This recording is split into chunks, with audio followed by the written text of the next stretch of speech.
See Good evening, Mireille there. everybody. Hello, Mireille. Yes, you can see everyone's names. I've also got the chat up as well. Good evening, everybody. We have an amazing amount of people on the Zoom webinar tonight, and I think that's all because of the person that is speaking to us this evening. So thank you all very much for joining, and obviously thank David very much for being a part of this. I'm going to give a brief introduction, a very brief introduction to David, and I'm literally going to hand it over to him to tell us his story. David Tait has had a prolific career in the financial services industry and is currently CEO of the World Gold Council. He's climbed the ranks within institutions such as Credit Suisse and UBS, to name two. But I'm sure he will say this himself, that life hasn't always been as golden. And at one time, his past threatened to engulf him. David is here today to tell us about his inspirational and obviously very harrowing story, how he has confronted his past, also face on, and how he works now very hard and climbs also and campaigns to help give children the help that he never had. So David, really it's over to you so we can hear your story about your career and what you also do as well as your career. Okay, well, thank you, Naomi. Good evening, everybody. I remember talking to perhaps some of you. I definitely see Mireille and others perhaps I spoke to on when they came to my office the other day, late last year, which was an eye-opening event for me and humbling in many respects. But I think I followed the following format, which was a run-through of my career, which is essentially the backbone of why we're here, and also described a parallel career which I have. So in the interest of time, and I will try not to bore you senseless, there are certain flags that will drop if I do start to bore you, and I'll shut up. But I'm here for the duration for questions at the end of this. Please don't think that I have to go anywhere. I don't. So I will kick off. I started my career straight out of school. I was going to go and be a barrister. My ambition was to be a barrister. I took the equivalent of the A-levels that were necessary to become one, and I got places at Queen Mary's Law. And I then discovered a restaurant in Croydon, South London, called the Great American Disaster. When I rocked up one night and I was offered an opportunity to cook hamburgers. And there were 23 girls in the restaurant and one guy, me, and that seemed incredibly attractive to me. And so the following day I began my career as a hamburger chef, flipping hamburgers, which was immense fun. But after 6 months, I realized that I needed to get a job, and I knew from my experience with my father that there was a financial industry out there, and that there was such a thing called trading. So I began my career at Lloyds Bank International, a bank that doesn't exist anymore. It was subsumed by Lloyds Bank, and I worked my way, forced my way into what was called the trading room. At the time, this was barely known. It was only known to me because my father had been in gold trading, ironically, and I've now got a peculiar full circle. The long and short of it was I knew that I wanted to be a trader, and I knew that it opened doors and created opportunity and financial payoff that I wasn't going to experience anywhere else, and I just knew that. So I forced myself. I literally made myself get a position within the trading room as what called a position clerk. A position clerk was essentially someone who figured out what bets the trader had on. That was it. I sat there with a piece of paper and a piece of pencil, and I wrote stuff, and I ran and got cigarettes, and I got sandwiches, and that's all I did. I rang around, I wore trainers because my feet used to bleed from running to the shops and back. And that was the beginning of my career. But it was a good formation. I got shouted at, got stuff thrown at me, and these were the very early days of the early 80s. And then when I got my chance as a trader, and I became the spot dollar mark trader, which is the principal currency trader of Lloyds Bank International. And in 18 months, Goldman Sachs approached me because I hadn't lost any money, not one day for 18 months. And they gave me an opportunity to join Goldman Sachs. At the time, nobody had heard of Goldman Sachs. Even I hadn't. I knew nothing about investment banks. All I did know was this rumor that they paid a lot of money. Real rumor, like way out there rumor. But I went with it. And I remember I had a relatively good salary at Lloyds Bank. and Lloyds Bank International. And when I met at the Savoy for breakfast, the boss of Goldman Sachs, and he said, I want you to come round to work for me at Goldman Sachs London. He said, I want you to take a 3/4 salary cut to come and work for me. That wasn't what I expected. And in fact, I was so hesitant to do it, I went home and I didn't tell my wife. I told her I'd taken the job, but I didn't tell her I'd taken the salary cut. And he said to me, if you back yourself by the end of this year, if you make the money, I will pay you X percentage. And I looked at that and I thought to myself, do I back myself or don't I? Simple question, very binary. I chose to, and frankly, never looked back. But it was a binary decision. So if there was a lesson in life, it's to back yourself. In those moments, don't hesitate. Always go for it. During the course of my career at Goldman Sachs, which was 12 years, I ended up running the spot operation globally, and then I moved over to what's called proprietary trading, which is where I used the bank's money to speculate in huge amounts, billions and billions of dollars, leading up to 1996 when I more or less left and moved to Credit Suisse for 4 or 5 years, where I ran their proprietary trading. I then moved to a hedge fund. And at the time, in 2000, 2001, nobody had ever heard of hedge funds. No one understood what it meant either. In fact, I'm still a bit vague. But I became one of the founding partners of Blue Crest Capital, which became an immense fund. We started with what sounds like a lot of money, which was $500 million, given to us by JP Morgan. In hedge fund terms, that's very small. But we turned it into a $45 billion fund. And we had great success. From there, I moved back to UBS for a short period of time, where I set up an internal fund that copied the Blue Crest model, before finally moving on to Credit Suisse once again, where I was employed to be virtually the deputy CEO, and I ran their macro division. Now, macro is a phrase that includes FX trading, interest rate trading, commodity trading, and also all those electronic businesses, which you now see on your iPhone, and you see, banks trade electronically. That was the new business.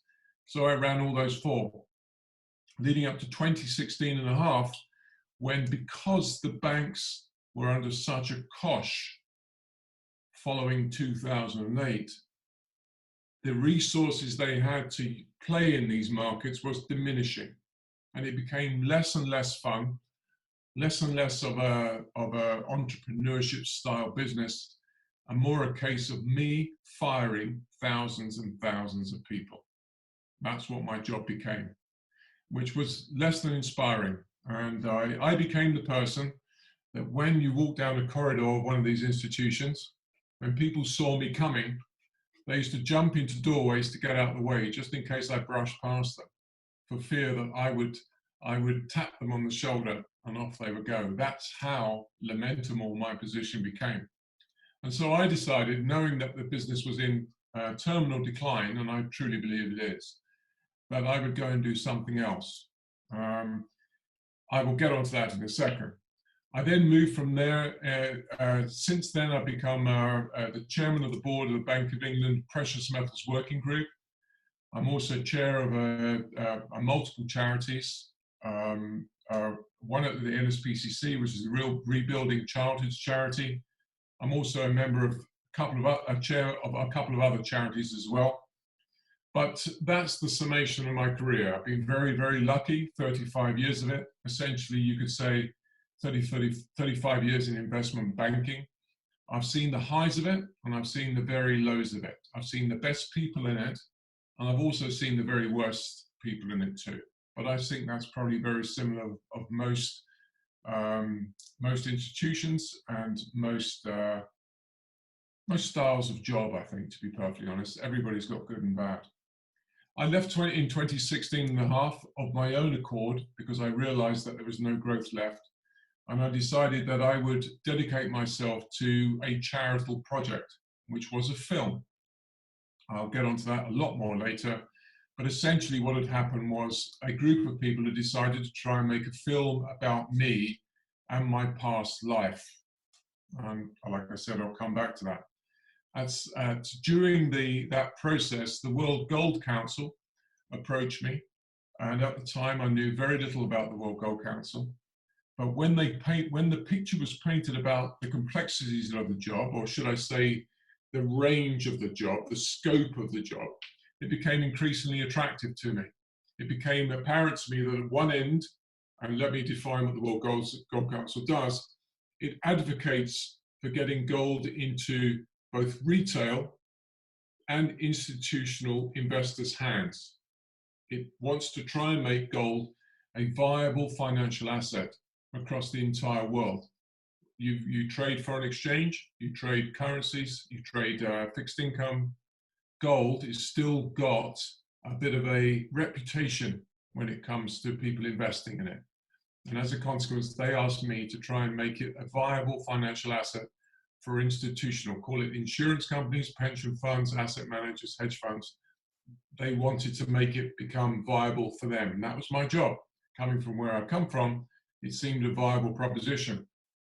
So walking into the World Gold Council, which essentially does that, it's also responsible for the gold that comes out the ground, right the way through the refining process into gold bars, to banks, to refiners, to banks, right the way through to the institutions, the jewelers, right the way through to the central bankers and regulators who look after it at the other end. So 1 minute I'm looking down giant holes, wearing hard hats and playing with giant orange trucks with big wheels, right the way through to the other end of the spectrum when I'm talking to Mark Carney. It's a remarkable job, I have to say. And at first glance, I wasn't very sure about it, but when I started to dig under the surface, it certainly got its variety, put it that way. We have 5 centers throughout the globe, and under normal circumstances, I spend most of my time on an aircraft. I know every British Airways air hostess middle name by now, all for the very wrong reasons. But, you know, which things were different, but I've got more air miles than Willie Walsh, I think, to be perfectly honest, but there you go. So the World Gold Council has been a great landing place for me. It came at a great point in my career. I've been fascinated by, and walking into this role, I've had to do certain things too, which I've never done before.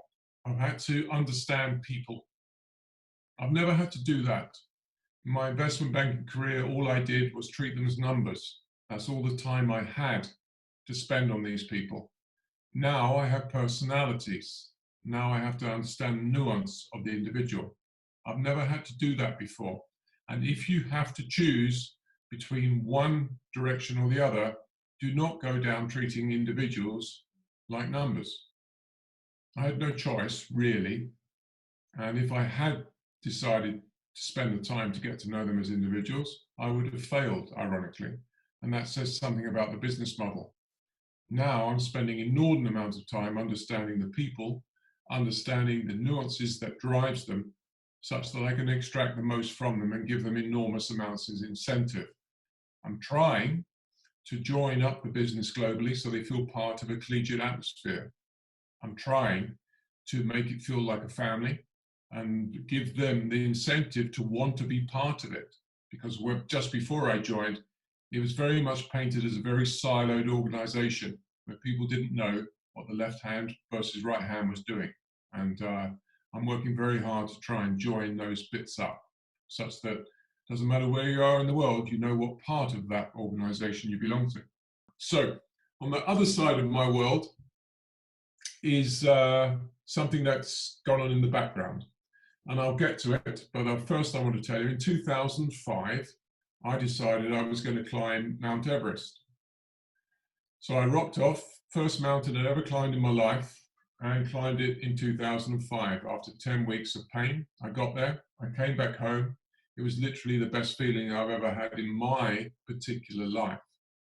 In 2007, before I went and decided to try and do something far more spectacular, and my plan was to go up the mountain, down the other side, up the north, down the south, turn round, have a cup of tea, go back up, and come down the other side, i.e. a double traverse.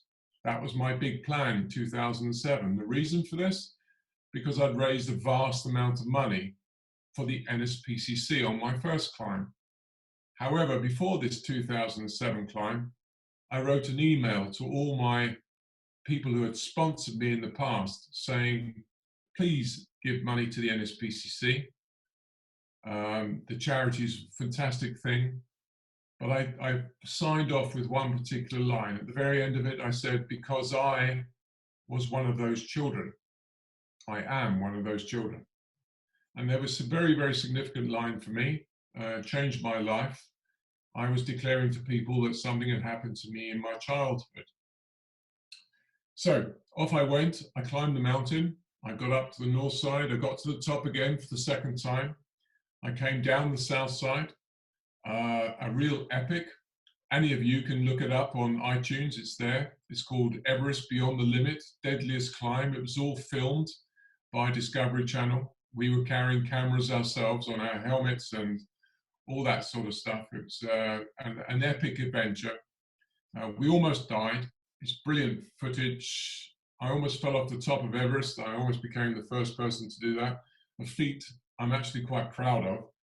In a peculiar way, because if I had died that way, it's sort of a cool way to go, right? But anyway, and I've got one particular anecdote, which I'm sure some of you may remember if you came to the office. I'd gone up the north side to the top, summited, with my Sherpa, just the two of us, and we'd come down to Camp 4, which is 850 meters off the summit. We'd spent 17 hours coming down that bit, which is a bit which normally takes 2 or 3. And we sat there exhausted. And people at Camp 4 who hadn't managed to get up the mountain that year came out and gave us Mars bars and orange juice and stuff like that, were feeding us up. We were cramming Mars bars. And we sat there looking at 8,000 meters over the vista.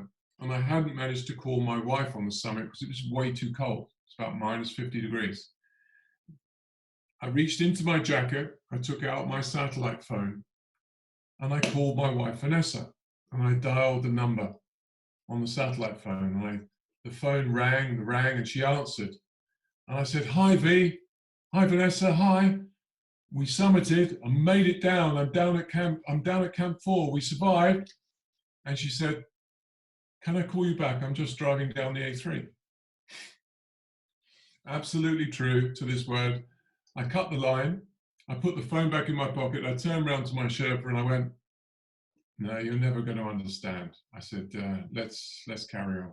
Anyway, we got down to the bottom, we got back, and very successful. I was very pleased, the second of what turned out to be 5 climbs, 5 summits, and life has moved on. But in that moment, I declared what had happened to me as a child. And as a consequence, when I got back, I decided to write down. I had 2 or 3 months off. I was changing jobs. And I decided to write down on a whim, largely what had happened to me.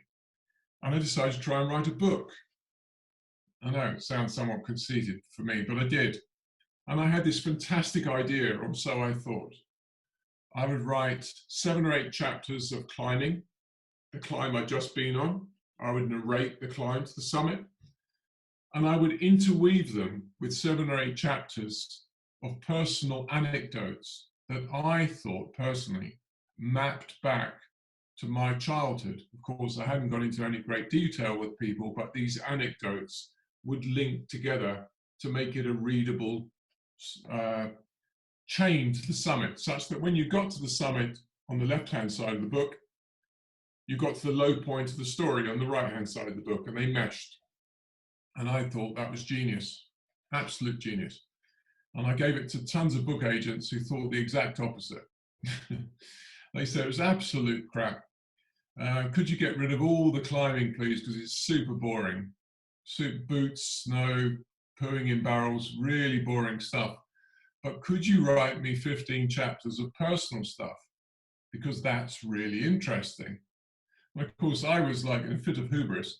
I was really offended. I thought, oh my God, you know, thrown my life into this book, and you think it's like rubbish. How dare you? And so I slung it in a bottom drawer and I went back to work. My wife gave it to a person at the local gym. How obscure is this? Who was a well-known, famous, pretty rich guy who decided that he wanted to break into movies.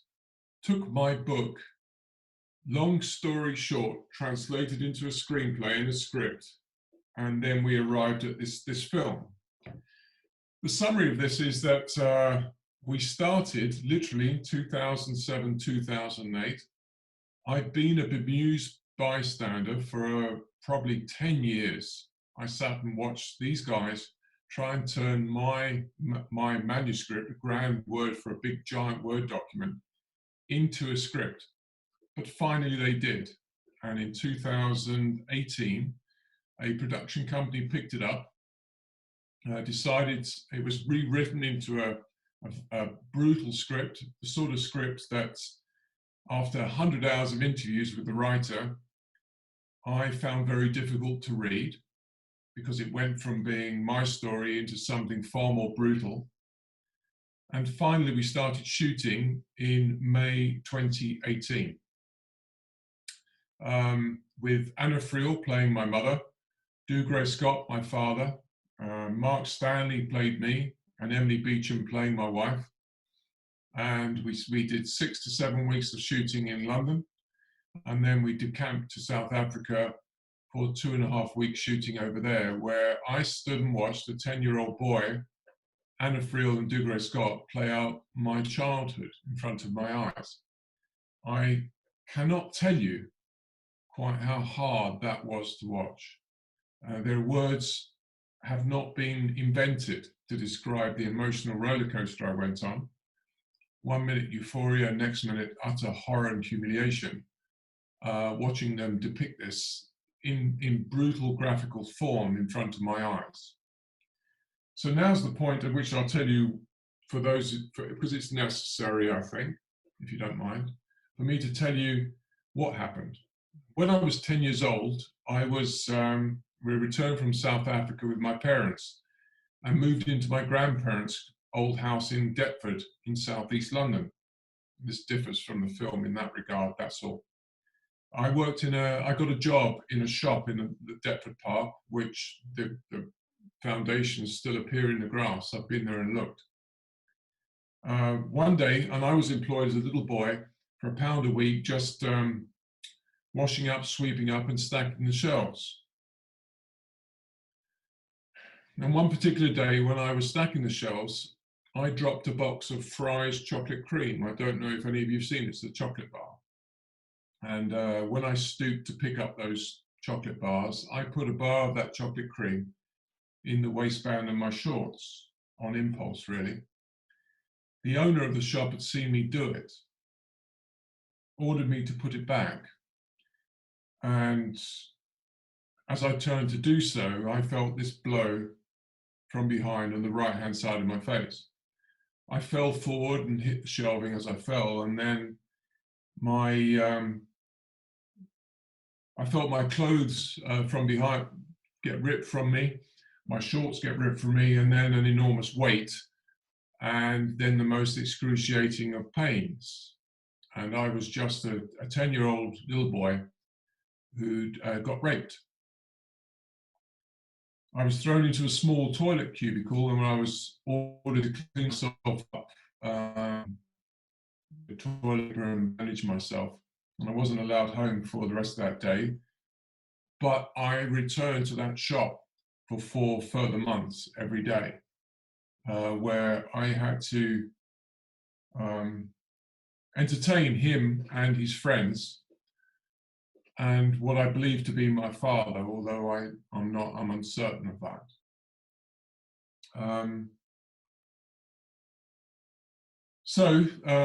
Eventually we moved away from South London, we moved away from Deptford. And when they meshed my story with the reality, they decided to put the abuse in South Africa. But what turned out to be subsequent, my father's abuse in the UK, that continued afterwards, that happened in London. For those of you who've seen the film, that's why it's broken between two continents. It was done for cinematographic reasons, nothing more, just to really engage audiences, but in reality, it all happened in London. Anyway, all that culminated in the most fantastic night. On the 26th and 27th of February this year, there was a royal premiere where the Countess of Wessex, who's now probably my best mate, rocked up at the Curzon Mayfair, and the most amazing sensation when the film was released. We had a full-blown affair. I still remember standing as someone turned around in this melee, waiting for the Countess to appear, and someone screaming, 1 minute away. She's 1 minute away, and hearing the motorcycle sirens coming as she turned the corner. She pulled up, I stood up, stood in front of her, and as she got out of the car with this beaming smile, happy to share the pictures, she walked up to me and said, "I cannot believe you've done this. You finally got there." And I finally got this film into the public circulation. Why have I done that? Because the story is much bigger than me. I'm trying to open the window to child sexual abuse. Many films have been made about abuse that focus on the abuse, focus on the physical, but very few focus on the mental damage that occurs in that instant and continues throughout your life and leads you to affect so many other people and destroy their lives, I would say inadvertently, but sometimes it feels deliberately. I, on the other hand, have been blessed by the most resilient of women. This woman called Vanessa, who's basically 4 stone and 6 feet tall, who has managed to put up with me through the course of 30 years, through thick and thin, persisted with me to try and find out what it was underneath the veil, so to speak, despite enormous tests, if any of you have seen the film, will understand, and yet it's still by my side. And frankly, if she hadn't been, I would most definitely not be here. So that film was an attempt by me to put the story out there in the hope that many others who are suffering under the same yoke of a person like me understands, at least to some degree, quite what the impact of sexual abuse is. It's not physical, it's not just me. There's a whole plethora of people around you, a whole universe of people that get affected. And it's important that people understand. And so I decided to wear my story on my sleeve, squared, in such a way that it does some good. Anyway, that's one side of my life and the other side. And now they've culminated in this job and trying to do both things at the same time. And I think that if there are any lessons to come from this, it's taught me that ethics, culture, strength of character, galvanizing yourself to do the right thing, principles over rules, a principle culture versus a rules-based culture, are extremely important. If you have the ability to choose between doing the right thing or the thing you can get away with, choose the right thing. And I think society has come a long way in the last 5 years in that regard as well. I think I've got a following wind in that regard. And with all respect to Jasper on the call, I feel that that is what I've tried to shout about since I arrived at the WGC. I have to say, I probably did it on day one when people were a bit bemused, when I perhaps should have waited a little bit longer. I accept that. But the thought was there. And I think now people are starting to buy into that and understand the benefits that come from that. The benefits from it are you create an amazing work atmosphere. You should be able to create an amazing work atmosphere. People are all minded. absorbed by the same culture, all trying to do the right thing, enjoying their life, looking after each other, but at the same time, aspiring to amazingly high targets. The sky is not the limit. You have to really set your target and go for it, no matter how hard or unlikely it may seem to you. But to set it lower is to admit defeat at a very early stage. I advise you, as, forgive me to use the phrase, kids, not to do that. I would advise you not to fear anything, least of all failing. You won't know if you're going to succeed unless you try and fail.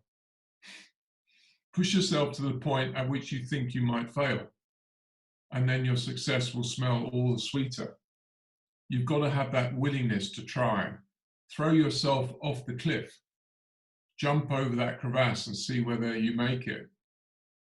Don't die wondering. You've got to try. And lastly, I would say, throughout your entire life, you cannot put a price on ethics. You will be revered within an institution if you adhere to an ethical and moral code that is exemplary.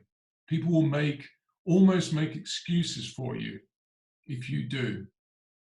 I have, throughout my career, been confronted with many, many, many clever, hugely clever people, many times smarter than me. I'm the guy who has had the privilege of employing double MIT doctorates, seeing CVs in front of me that I couldn't dream up, much less achieve. And yet when I've met the person, the CV has gone in the bin because they haven't fitted the culture. That would be my most powerful advice. A company's success needs smart people. It doesn't need rocket scientists, but what it most certainly does need is people who do the right thing. So that's it, really. I've gone on for 36 minutes. That's pretty good. You did ask for 35. I would just say that shoot for the stars, guys. You will always regret not doing that.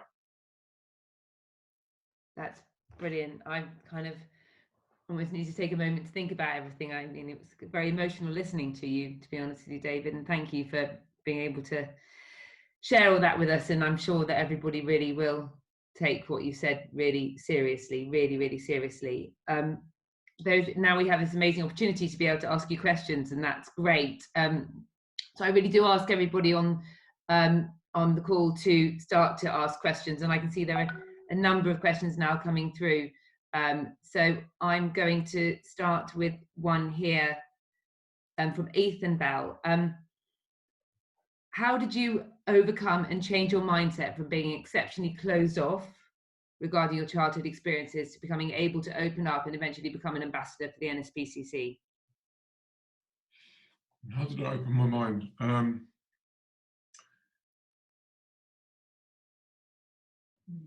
Two answers to that. In 2005, I climbed Everest. I didn't tell it, no one knew why I was doing it. I raised so much money, I was flabbergasted 10 times. And the other thing was, and I had a financial incentive to do more. The other thing was, for the first time in my entire life, I mean, literally, I'm not exaggerating, I felt fantastic. I'd broken above the zero line. If you think of a graph, I'd spent my life underneath it, really, occasionally blipping above it, but this time I went, whoa. And I reevaluated everything. And I thought to myself, well, maybe if I do this again, I can drag myself, stay above that line. And so it was a combination of selfishness to go back and do it again, and selflessness, I can raise a ton of money for the charity. But when it came down to it, I sat in front of that email that day to raise money on the second climb, and I decided and this sounds a bit moral high ground thing, I decided this was the right time to add weight to the email I was about to send. If I was really going to go back and raise money for the charity a second time, I could multiply the effect of the email by coughing up. And that's why I did it. I don't regret it, although it was the most terrifying moment I can remember in my entire life. And when I came back, actually the following morning when I walked in the office, I expected the world to have ended, and it hadn't. And I carried on and decided to carry that weight around with me. Very few people reacted badly, tiny number. Some people did, but not many. And I felt empowered by that. Subsequent to that, the thing that got me over and kept me going was the fact that I then started simultaneously to speak on behalf of the charity and tell my story. There is a speech that has stayed the same. And that has given me the same feeling every time I do it as I got climbing the mountain, because hundreds of people write to me and come up to me and saying, thank you for speaking out. I never planned it really. It was a combination of events that got me to that point. But without the benefit, without the lift I get from having spoken about it, I would think I would have run a mile. Yeah. And so really moving on from what you've just said, so do you have any techniques that you use to overcome your fears or nervousness in these situations? And if so, can you give us practical tips for that? Okay, I'm going to have to do the end first. The end is, interestingly enough, as a consequence of my childhood experiences and as a consequence of my Everest experiences, which are obviously linked, I found myself at certain situations later on in life, sitting in board meetings at, for instance, Credit Suisse, worrying about the future of the bank, watching people around the table who hadn't gone through either of those two things, childhood experience or even people dying in your arms on Everest, fretting about capital and returns on capital, and watching them sweat with beads of sweat on their top lips and their noses and their brows, worrying about what, to me, having been through what I've been through, was incredibly trivial stuff. And I found that incredibly empowering. I'd sit around like with this sort of smirk on my face thinking, you guys have no idea. Now, how do you take that and use it yourself? You can go out and test yourself, push yourself outside your work environment, push yourself to extremes, physically, cycling, running, jumping, swimming, whatever it might be. Push yourself to a point at which you've tested yourself and you've expanded your envelope a little. Or, alternatively, or in conjunction with, remember this story. Remember the fact that if you do go through something horrific or something extreme, the stuff that you are worrying about, albeit important to you in that moment, is ultimately not very important at all. And if you do regard it that way, you're likely to succeed, cope with, and come out the other side better. You have to devalue stuff. You have to realize, keep your head at 40,000 feet and say, the target is over there. This is sort of trivia. You have to really take a huge long-term view on stuff and keep perspective. But it really does help to have pushed yourself to extreme level in some regard, such that when you're sitting in that board meeting or in that meeting or whatever it is, that interview, you're able to go, okay, I've got this. If that meeting, if that interview is the limit of your experience, the worst thing you've ever experienced, the hardest thing you've ever done, of course it's going to show. I mean, surely I think that's pretty obvious. But if you can push yourself way beyond it privately, you'll find a way of coping with these, what are essentially trivial moments, far better. Stretch yourself. It goes back to shoot for the stars. It doesn't matter whether it's a cycle ride to Brighton, climbing a mountain, swimming X, test yourself and don't fear failing. That's good advice. Caitlin's asked you, actually, I'm going to ask you, I had one before. I'm going to ask you this question now, just in relation to what you've been saying. And regarding your past, how did you manage to trust people again? How did you manage to give trust in people when so many people you trusted let you down? That's a really good question. That's a good one. I have to ask. Well, the truth is, I don't. And to demonstrate that, I sat opposite Vanessa in a restaurant just before COVID. And this woman, as I described, has been through all sorts of stuff. And she turned around to me and she said, "You still, after 35 years, don't trust me, the one person on this earth I should." And I said to her, "You're the person on earth I trust the most. It's not possible. You always have a lingering doubt. You can't help it. I can't help it. Maybe others are different.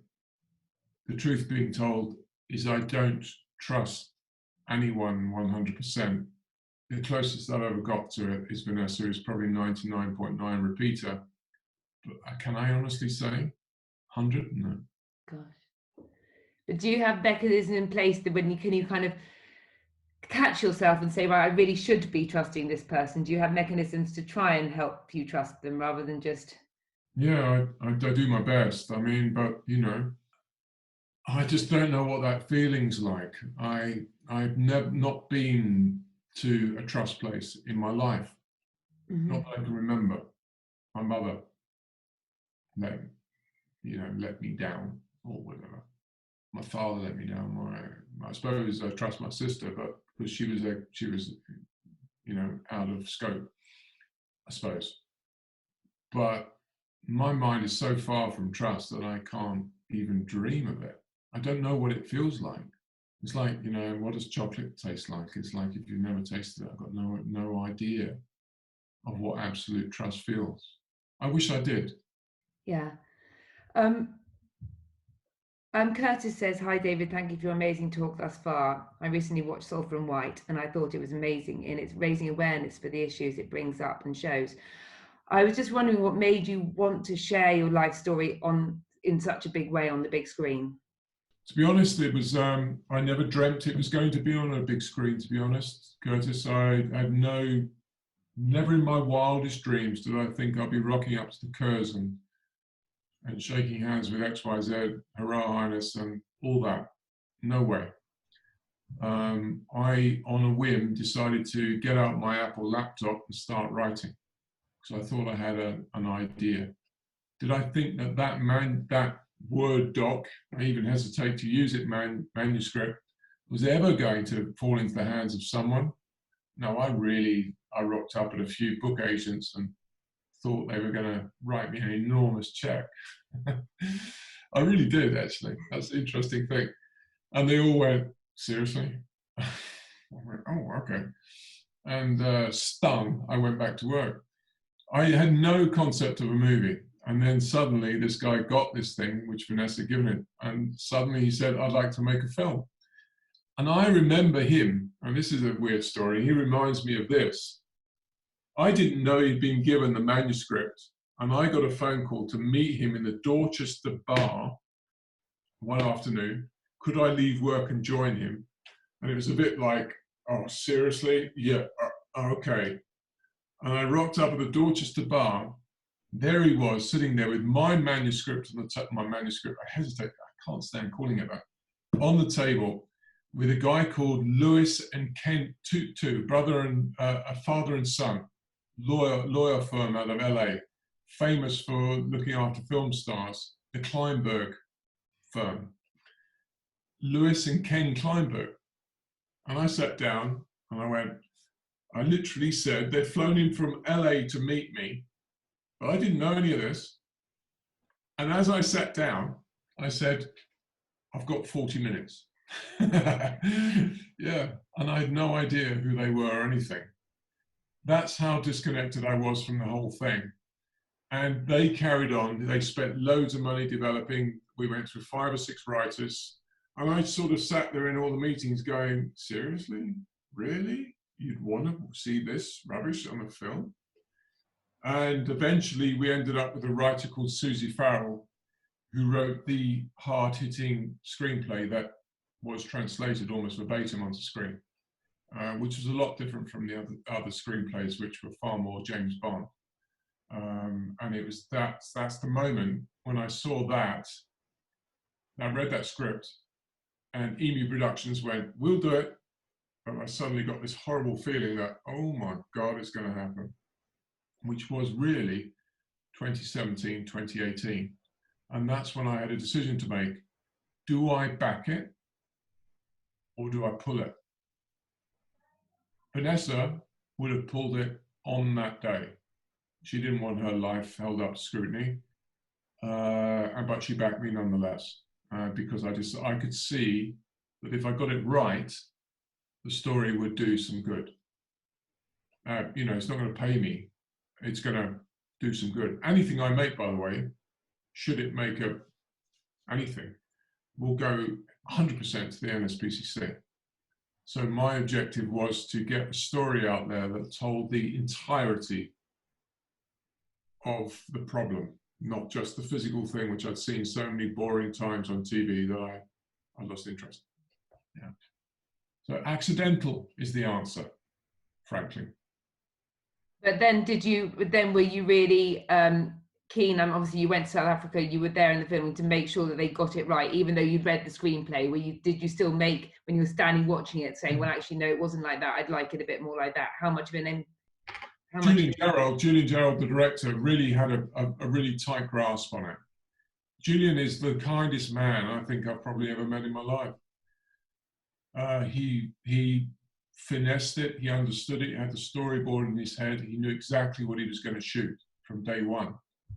But much to their amusement, or should I say now amusement, then massive irritation, I stood within 6 inches of Julian Gerald's back for the first 2 weeks. In fact, hot breath on the back of his neck, to make sure that everything was going to turn out the way I wanted it, or should be, I should say, to be honest. My biggest fear was that they were going to take all the salacious elements from the script, and there are numerous elements, and sling them on the screen and watch me squirm, watch me crash and burn. But they didn't do that, or Julian didn't do that. And there was one example of how attuned he was to getting it spot on. And I think the correlation to truth, how truthful it's depicted, is probably close to 90 to 95%, which is very unusual for a true film. And I insisted on that, no matter what the cost. There was one scene, you may remember, any of you who've seen the film, where Dougray Scott is flipping a towel at Anna Friel, my mother, and whipping her around the house. Yeah, I saw that a lot, but I never saw him hit her, ever. He may have done, I'm not saying he did, but I never saw it. And yet in one of the shoots that night, and it was minus temperatures when we shot that, it looked lovely and warm, but it was literally -2 in Johannesburg. Anna screams, "Ow, don't hit me, don't hit me." And Julian turned to me when he said cut, turned around to me and said, "You don't like that one, do you?" And I went, "No, you've got to kill that one." And they shot it as if he was intimidating her and never hit her. That's the degree of care Julian showed me. Exceptional man, I have to say. Yeah, that's amazing. There's a really good question here from Taylor Preston. From watching Sulphur and White, it seems as if your father never gave you the recognition you deserved. Did this help motivate you in your career and possibly look for recognition from others, like he says, your former boss, Jeff? Yeah, many people have asked, did what happened to me motivate me? Absolutely. I went into Goldman Sachs in 1982-3 in a mindset which is not one I recommend, a mindset which was very much, and I do not exaggerate, I don't care if I live or die. So I walked in, was able to take bets and gambles and take risks that others were normal couldn't do. And that's how I luckily excelled, because I was wrong up here, frankly. So it became an incredible incentive to an equal help to me, even though at the time it certainly didn't feel like that. I was perfectly made for that environment and that time. And yes, whoever asked the question has picked up perfectly. When it came to that reconciliation, semi-reconciliation lunch, and it did happen, absolutely on a whim after 12 years, I called him and we met much like that, almost exactly like that, different place, but exactly the same way. All I wanted to do was show off and demonstrate how well I'd done. And that's depicted perfectly, the nameplate, all that stuff. I did it. I really wanted to humiliate him and show him what I managed to achieve, despite him, because my mother discovered him with me. And I felt rubbish afterwards, I'll be honest. I felt like I'd let myself down. I thought I'd feel great afterwards, and all I felt was no better. And yet during the subsequent years, I did try and rekindle a former relationship, but I never managed to drag myself beyond the resentment. But I tried, and then eventually it faded away, and he died a very solitary death by himself in a nursing home. Obviously, you're on the kind of therefore figures, father figures, role models. Jack has asked. He says, "Firstly, David, thank you for your time. It has been amazing watching and listening to your story. Could you tell me what your biggest role model, inspiration, which helped you recover and move on from the events in your past?" Role model. This is not an easy, not a simple answer, I'm afraid. I mean, I'm not going to turn around and say, Nelson Mandela sort of thing. It starts with a story of deciding to survive by myself. I knew he needed to, and in your mind it becomes very binary. I fought and fought and fought to stay alive until I reached the point that you see in the movie, which is the Beachy Head scene. Subsequent to that moment, when I was confronted with my own mortality and the fact that I actually didn't want, in reality, to do it, everything you see on the screen was spot on. What you don't see is I spent 12 to 14 hours in a police cell in Eastbourne, second guessing my decision and pleading to be released and get back to my job at Goldman. And it was in that time I realized that what had happened to me as a child was no longer going to force me to jump. It was going to push me off. And I was going to fight back, and I was going to do it, and I was not going to let those people and that person do that to me anymore. That was a pivotal moment. Up to that point, I had no role models at all. It was a case of trying to stay alive day by day. Subsequent to that, once I realized that I actually did want to be here, there were a number of people I ran into over the course of my life. The first person I ran into, and there are many, and I won't go through them all for obvious reasons, but the first person I ever ran into that inspired me was a guy at Goldman Sachs in Old Bailey, London, and his name was Nelson J. Abanto. Nelson looked a lot like Ayrton Senna. So firstly, he was annoyingly good looking, really annoyingly good looking. So I really wished I was him at that point. The second thing that inspired me about him was he was a partner at Goldman Sachs. Even though I just joined, I knew the value. The third thing that really inspired me was that he'd been a tunnel rat.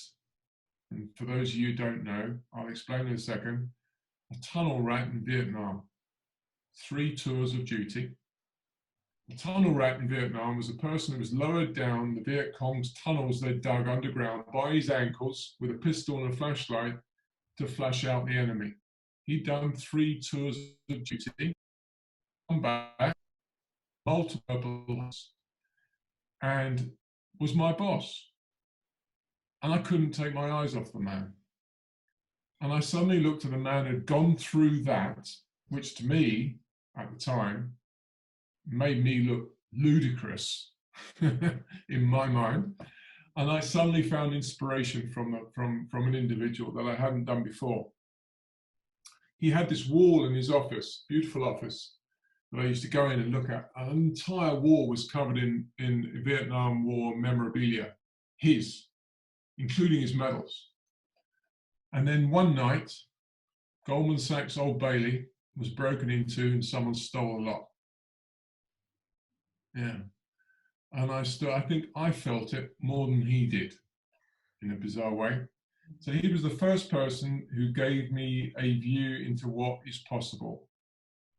And coupled with my own peculiarly wired brain as a consequence, the mental thing, I found inspiration in that man and people like him in that institution who had survived in incredible stuff and achieved incredible stuff. And instead of it being a war thing, it became Lloyd Blankfein is one of my great friends. He was a peer of mine, and yet he ended up running the firm. I find that inspirational. He was one of the funniest, cleverest, ballsy man I've ever met in my life.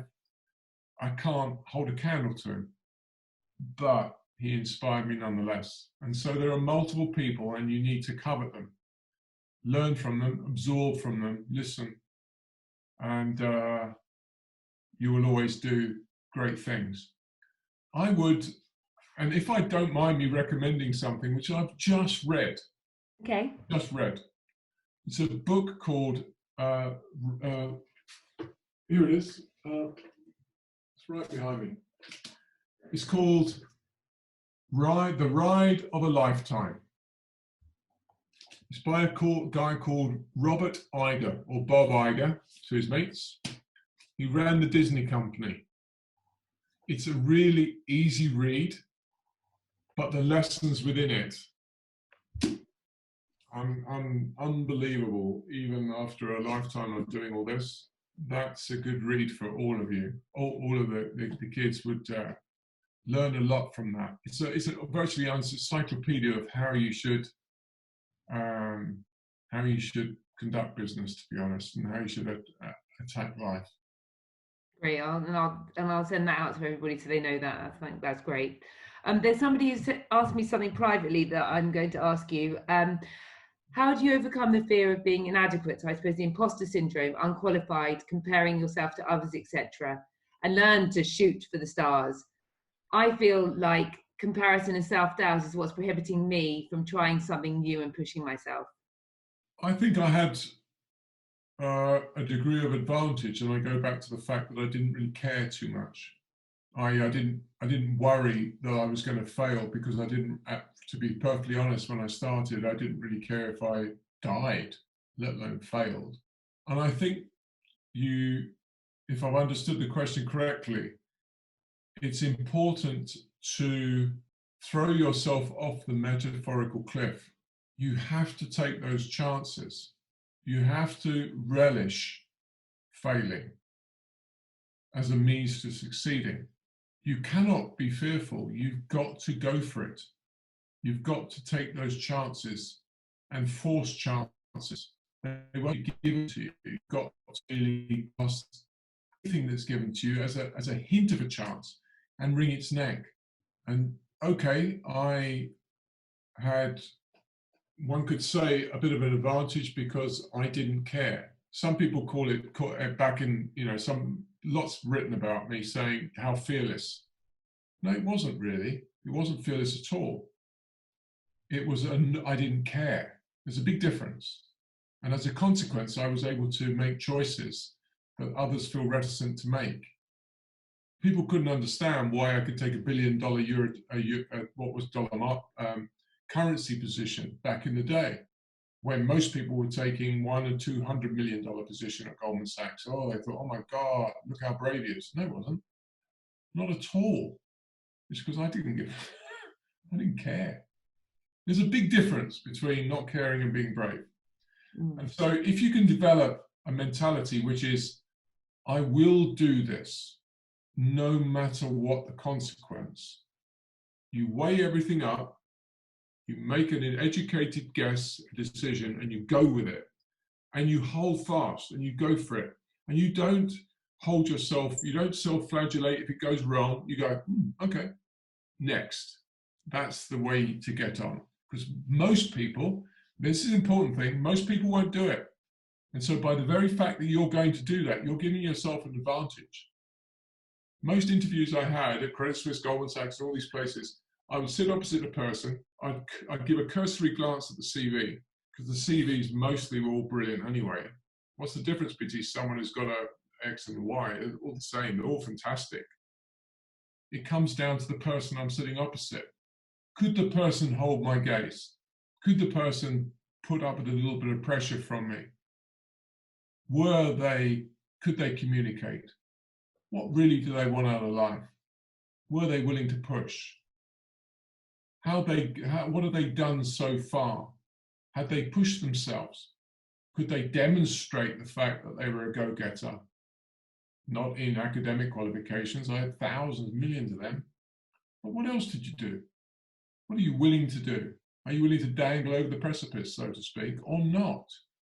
Because that's what we particularly needed in that role. We needed people willing to jump and see if you could reach the other side. And so in life, most jobs, most high jobs, most achieving jobs, most bosses are looking for people who have amazing ethics, trust me on that one, but also are willing to jump and not afraid of failing. I'm just writing that down. This is a lovely question. Do you think employers should offer greater support to those struggling with their mental health, especially, I suppose, in a high pressure environment such as the finance industry? Yes, I do. Because many people, there's an awful lot to be gained. I come from an environment originally that was very spit out. Can't cope, see ya.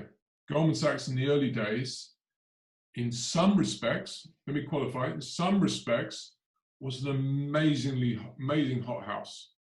You were given 3 months to survive. Literally, that was mentioned. 3 months or see ya. And you knew you made money in 3 months or you walked. And I lived by that mantra, and I made money in those 3 months, and anybody who survived did.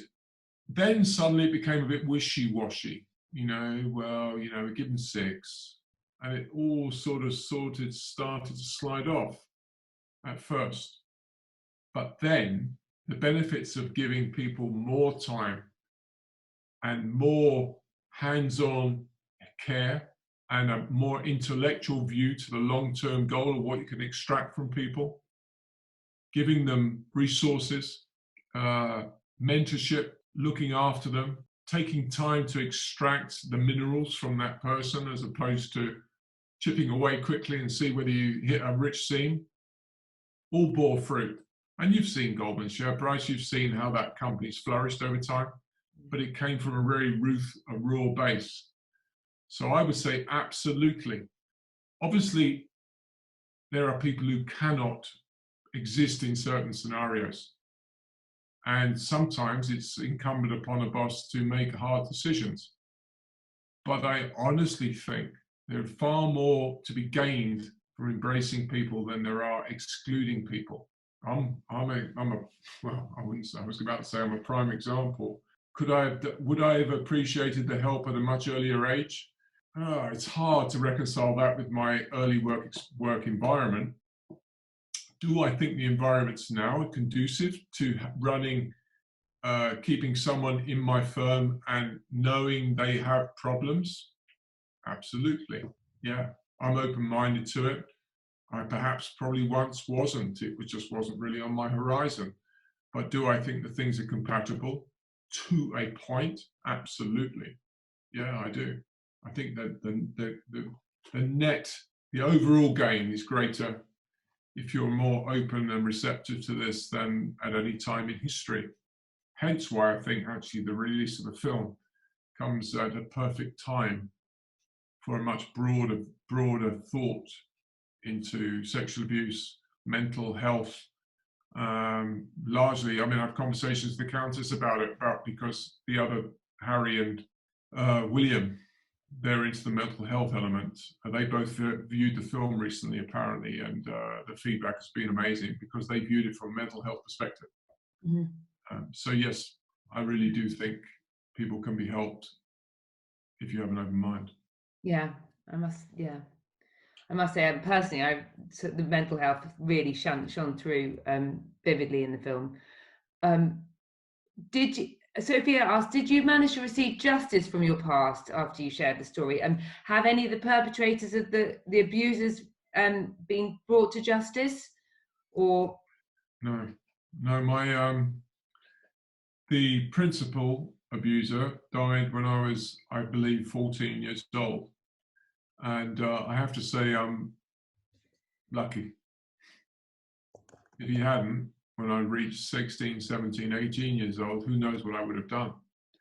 And that wouldn't have ended well for anybody, not least me. And my father, as is demonstrated in the movie, continued until he was 70 years old. He died in 2002. So we sort of coexisted. But no, the group of people in the shop in Deptford, mm-hmm. No, I didn't know the names. I knew the one person. He's my grandfather's brother, but he died when I was 13 or 14 years old. No justice. In fact, the police interviewed me as a consequence of the making of the film. Interviewed me informally. You know, they wanted to know the background to it, and very weird actually for me to be interviewed about something so long ago. A bit peculiar. Well, I'm just going to round up with one final question, I think, and then I'll ask you maybe for final words. But a lot of people have asked in the chat about any future challenges that you might have going forwards in 2001. Have you got any new challenges? The Box Hill challenge was great over. You can tell everybody. I mean, you ran up and down Box Hill the length of Everest, I think, didn't you? Over lockdown. Yeah, the charity asked me to. They came up with this grand idea to do this lockdown climb, and said, David, we need you to front this thing nationally. To everybody's going to climb their stairs or whatever they find to climb. Could you do something special? And I went, okay. And I thought about local Box Hill, which is 214 meters, I think, high. And I divided 8,850 meters by 214, and it comes out with 39 and a half. And I said, okay, I'll climb it 40 times. And it sounded like a great idea at the time, except when I rocked up at midnight to kick off. It was great fun until about 3 o'clock in the morning. And then I realized I had another 9 hours to go. It was brutal. And my toes, I could show you my toenails right now if anybody's interested, but I'm not kidding. But they're still black as the ace of spades, all of them, where they hit the front of my shoes after descending. Anyway, we raised a bit of money. The NSPCC dropped the ball a bit. They could have done a lot better in organising this. But yes, it was a fun experience, and it's going to be a lot better next year. I've got control. We're going to make £1 million out of it, as opposed to the 50 grand we did make. So you're going to do the same challenge next year? Yeah, I'll do it, but I expect to see hundreds of people there doing the same thing on that particular day, as opposed to me, saddo that I am, rocking up and down with an iPod in. with John Reed, who works for the World Gold Council, the only person to rock up and say hi. It was like a really surreal moment for me. As for other, I'm not going to climb anymore unless my kids go and want to climb Everest. I can't see me waving them goodbye. I'll be alongside. Yeah, I was going to say, God, I wouldn't. Yeah. Yeah, I mean, exactly. Yeah, it's the same feeling. But no, my only ambition right now is to get Jasper to Singapore. Very good. It's my ambition too, by the way. That's my current Everest. Yeah. That being said, I've got no. It's just whatever comes up. Something new is going to come along. Well, and we'll all be watching with bated breath at the challenges, and maybe some of us can come and run up and down Box Hill with you. That would be great. I expect to see you all there, especially you, Naomi. If you're not there, I'm gonna ask questions. I am a big runner, so you know that won't be so bad for me. I'm just going to thank you personally myself, but also I'm going to hand you over to Nick Cowley for just his final words of thanks, and he's one of the founders of our charity. Okay, great. David, on behalf of all of us, thank you so much for your phenomenal talk, for taking the time, and for inspiring us, all of us, including not just the students in our charity, but people who have the privilege of running it. So thank you for taking the time. I watched your film last night with my wife, and we both woke up this morning and agreed that neither of us had slept well at all, because it had forced us to really think about things, which I think is a real sign of the power of it. And to then hear you today is really round that home, and it's phenomenal. I would love to come and run up Box Hill with you, and we can have a talent tap team along leading a pack of NSPCC team as well. So we'd love to do that and join you on that journey. And also, I'd love you to come and meet some of our students sometime. They're our greatest ambassadors. When COVID is over and we can come together and run our residential program, which we think is so important for building confidence and social capital, we'd love you to come along and meet them face to face and see students, with that hunger and drive, that we, as you say, make up for any gaps in the CV, to have that hunger, drive, and willingness to work hard. I'll leave by saying I wrote down one of your quotes, which I think almost I should sort of paint on the wall, which is, if you get a hint of a chance, wring its neck. And for the Talent Tap students out there, we are designed to give you much more than a hint of a chance. We are designed to really give you an opportunity. And I would ask you to wring its neck every single day, and so that in many years' time, you're running this charity, not us, and we can just log on and listen to your inspiring stories. David, thank you very much indeed. Naomi, thank you for organising it. And for all of the Talent Tap students, what an amazing way to have finished the last few days of getting to know each other in training, and to really set you on the start of the journey of the next part of your life. Thank you, David. Thank you very much. Thank you. If I could just say, so one last words to the guys. You've just remember, you've only got one chance. Really get out there and use it. Take chances. Don't be afraid to fail. Lastly, please pick up the phone to me or Jasper at the WGC. We will do everything we possibly can as an institution. I will do personally, that goes without saying, but as an institution, to help any of you going forward. Not an idle offer. You might get that from some other institutions, not from us. So please reach out. We'll do everything we can to help, advise, guide, motivate, kick up the backside, whatever it takes. You'll get it from us. And so please do not hesitate to reach out. Brilliant. That was great last words. Yes, and yes, and I'm sure they all will. Thank you again for everything. And I hope everybody has a wonderful rest of evening. And it definitely set us up for it. Thanks a lot. Great. Thanks, guys. Bye-bye. Thank you, David. Have a great evening. Thank you, David. Thank you, David. Bye-bye. Bye-bye.